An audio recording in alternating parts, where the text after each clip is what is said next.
Revive my soul, oh, give me Luke a chapter pure heart 9 to and serve verse you. number Lord, 23. I ask If of anyone thee. wants to follow after me, let him deny himself, take up his cross daily, and follow me.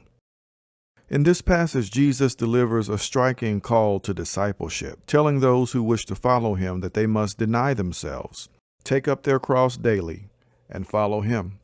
This profound statement comes within the context of Jesus predicting his own suffering, his own death and resurrection.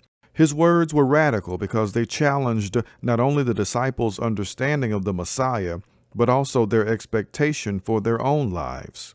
At that time, the Messiah was expected to establish a powerful earthly kingdom. Suffering and death were not a part of that vision, and Jesus' prediction of his own crucifixion was both confusing and unsettling to his followers. To ensure they grasped the gravity of his mission, Jesus told them not to share these revelations initially until they had fully embraced their significance. When Jesus said, "Take up your cross," he wasn't referring to a symbolic burden or a minor inconvenience. The cross was a tool of execution, an emblem of suffering, humiliation, and death. In today's terms, it could be likened to carrying a noose or an electric chair, something abhorrent and feared. For his disciples, this call meant identifying with Jesus even to the point of enduring rejection, persecution, and death. Jesus further explains that whoever wants to save his life will lose it, but whoever loses his life because of me will save it. Following him requires a willingness to surrender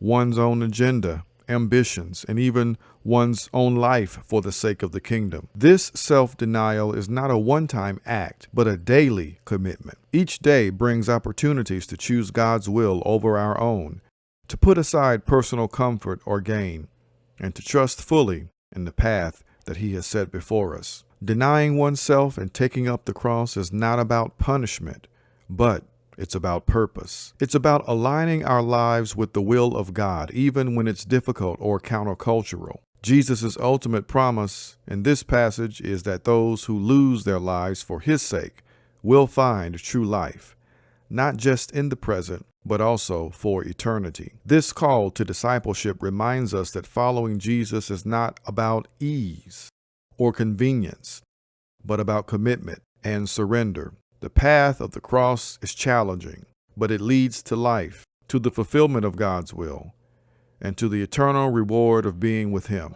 So let us embrace this call daily, knowing that in losing ourselves, we gain everything that truly matters.